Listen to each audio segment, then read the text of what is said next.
Hello everyone, আমার সামনে দেখছেন একটা 48 ভোল্টের ভ্যানের চার্জার। তো এই ভ্যানের চার্জারে কিন্তু অটোমেটিক চার্জ হতেই থাকে, কখনো ফুল কাট হয় না। মানে এরকম যদি হতে থাকে তাহলে কিন্তু একটা ব্যাটারি যে কোনো সময় ফুলে যেতে পারে, নষ্ট হয়ে যেতে পারে। আমাদের ব্যাটারিগুলো কিন্তু অনেক দাম। তো তার জন্য কি করতে হবে, চার্জারটাকে রিপেয়ার করতে হবে। আমি মাত্র 3টে জায়গা দেখাবো, এই 3টে জায়গা থেকে কিন্তু এই সমস্যাগুলো ফাইন্ড আউট করতে পারবেন।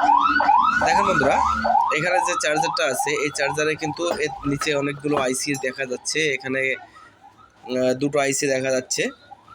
দেখেন, ভালো করে ফলো করলে বুঝতে পারবেন। নাম্বারটা ঠিকমতো দেখা যাচ্ছে না ক্যামেরার জন্য।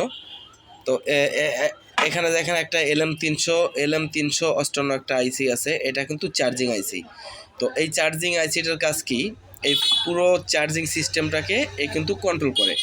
আউটপুটের পুরো সিস্টেমটাকে কন্ট্রোল করে, কখন ফুল চার্জ হচ্ছে, কখন ফ্যান ঘুরছে, কখন কি হচ্ছে, এগুলো কিন্তু সম্পূর্ণ দেখভাল করে এই দুটো আইসিতে।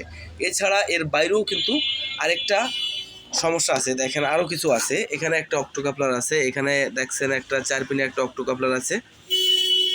এবং এখানে দেখেন, এখানে কিন্তু ছোট ছোট অনেকগুলো ট্রানজিস্টর আছে। এখানে ট্রানজিস্টর আছে। এগুলো যদি সমস্যা হয়ে থাকে তাহলে কিন্তু ফুল চার্জিং কখনো হয় না। সবথেকে বড় সমস্যা হচ্ছে, আপনার যদি এই সমস্যা হয়ে থাকে তাহলে কিন্তু এখানে LM358 এই আইসিটা পাল্টিয়ে দেবেন। এই আইসিটা পাল্টে দিলে কিন্তু হয়ে যাবে। তো এই আইসিটা কোথায় পাবেন? নষ্ট কোনো সার্কিট থেকে কালেকশন করতে পারেন, কিংবা ম্যানুয়ালি এই আইসি কিনতে পাওয়া যায়, সেগুলো হচ্ছে বড় হয়।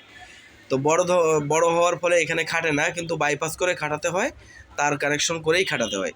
তো যদি এভাবে পারেন তো ওইভাবে খাটিয়ে দিবেন, খাটিয়ে দিলে কিন্তু আপনার সমস্যাটা সমাধান হয়ে যাবে। আর ভিডিওটা যদি ভালো লাগে তো সবার মাঝে শেয়ার করতে হবে, সবাই যাতে উপকৃত হয়। তো বন্ধুরা, ভিডিওটা আজ এই পর্যন্তই। ভালো থাকবেন, সুস্থ থাকবেন।